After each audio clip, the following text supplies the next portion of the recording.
Hi friends, welcome to Kamadhenu Akshayam. நம்ம இன்றைக்கி பார்க்க போகிறது சூப்பரான ஸ்நாக்ஸ் ரெசிபி. எப்படி பண்ணுறதுன்னு பார்க்கலாங்க. நம்ம சேனலை ஃபஸ்ட் டைம் பார்க்குறவங்க மறக்காமல் சப்ஸ்கிரைப் பண்ணிக்கோங்க. அப்படியே பெல் பட்டனை கிளிக் பண்ணிக்கோங்க. அப்போ தான் வீடியோ போட்டோடனே நோட்டிஃபிகேஷன்ஸ் வரும்.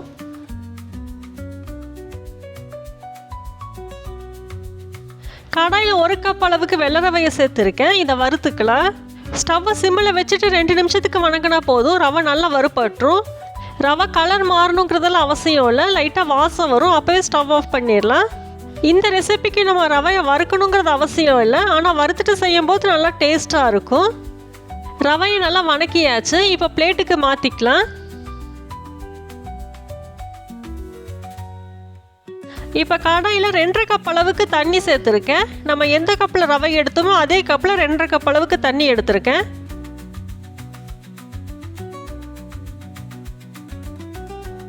இது கூட 1 டேபிள் ஸ்பூன் அளவுக்கு எண்ணெய் சேர்த்துக்கலாம். எண்ணெய்க்கு பதிலாக நெய் கூட சேர்த்துக்கலாம். இப்போ இது கூட 1 டீஸ்பூன் அளவுக்கு சர்க்கரை சேர்த்துருக்கேன். தண்ணி நல்லா கொதிக்கட்டும். தண்ணி நல்லா கொதிக்க ஆரம்பிச்சிருச்சு. இப்போ நம்ம வறுத்து வச்சுருந்த ரவையை சேர்த்துக்கலாம். ரவையை சேர்த்துட்டு நல்லா கலந்து விட்டுக்கலாம், இல்லைன்னா கட்டிப்பட ஆரம்பிச்சிடும். நம்ம ரவையை வறுத்து இருக்கிறதுனால சீக்கிரமாக கட்டி வராது. நல்லா கலந்து விட்டாலே போதும். நம்ம இதுக்கு சின்ன சைஸ் ரவையும் எடுத்துக்கலாம், பெரிய சைஸ் ரவையும் எடுத்துக்கலாம். ரவை கொஞ்சம் கெட்டியாக ஆரம்பிக்கட்டும், அதாவது இந்த தண்ணி பதம் கொஞ்சம் குறையட்டும்.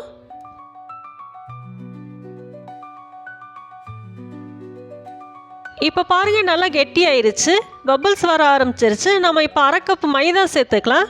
நம்ம எந்த கப்பில் ரவை எடுத்தோமோ அதே கப்பில் 1/2 கப் அளவுக்கு மைதா எடுத்திருக்கேன். மைதாவை சேர்த்துட்டு நல்லா கலந்து விட்டுறலாம். ஸ்டவ் சிம்மில் இருக்கட்டும், அப்போ தான் அடிப்பிடிக்காது. ஒரு 2 நிமிஷத்துக்கு நல்லா கலந்து விட்டாலே போதும். இதை நல்லா கலந்து விட்டாச்சு, போதும். ஸ்டவ் ஆஃப் பண்ணிடலாம். இதை வேறொரு பிளேட்டுக்கு மாற்றிக்கலாம். கை பொறுக்கிற சூடு வரட்டும். இது நல்லாவே ஆறிடுச்சு. இப்போ நம்ம இது கூட 5 டீஸ்பூன் சர்க்கரை சேர்த்துக்கலாம். இந்த ஸ்நாக் பார்த்தீங்கன்னா மைல்டு ஸ்வீட்டாக தான் இருக்கும். அப்படி இருந்துச்சுன்னா தான் டேஸ்ட் நல்லா இருக்கும். ஒருவேளை உங்களுக்கு ஸ்வீட் அதிகமாக பிடிக்கும்னா கொஞ்சம் கூட அதிகமாக சர்க்கரை சேர்த்துக்கலாம்.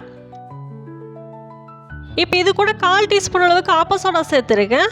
1/4 டீஸ்பூனுக்கு கொஞ்சமாக சேர்த்துனா போதும்.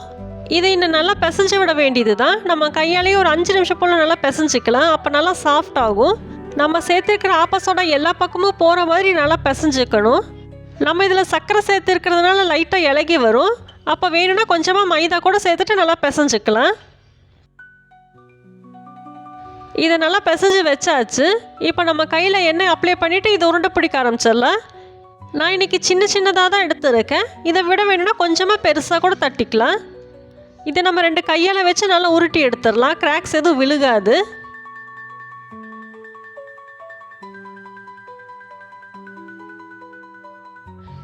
இது பாருங்கள், நான் இந்த அளவுக்கு தட்டி எடுத்திருக்கேன்.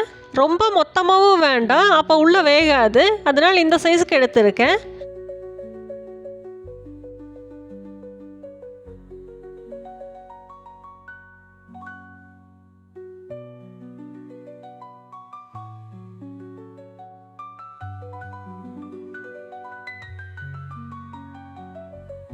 இதே மாதிரி எல்லாத்தையும் தட்டிட்டு காமிக்கிறேன். எல்லாத்தையும் தட்டி வச்சாச்சு. நாம் இனி பொரிக்க வேண்டியது தான்.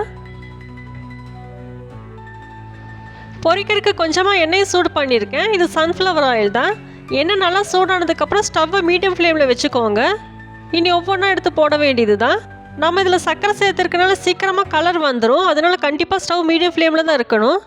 நான் இன்றைக்கி இது 2 பேட்சாக போட போகிறேன். எண்ணெயில் போட்டுட்டு அப்போவே திருப்பிட வேண்டாம், 2 நிமிஷத்துக்கு அப்புறமா திருப்பிடலாம்.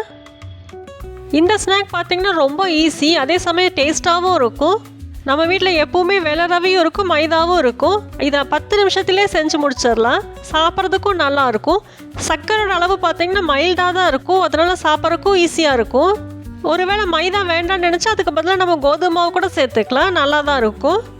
இது மாதிரி 2 பக்கமே திருப்பி விட்டுட்டே இருந்தால் தான் ஈவனாக கலர் வரும், இல்லைன்னா ஒரு பக்கம் சீக்கிரமாக செவந்துடும். இதுவே பாருங்கள், நல்லா உப்பி வந்திருக்கு.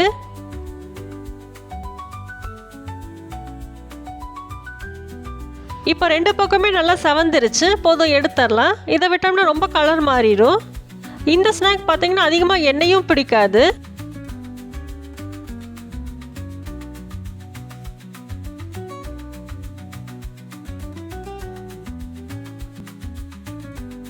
இப்போ செகண்ட் பேட்சையும் போட்டு எடுத்துடுறேன்.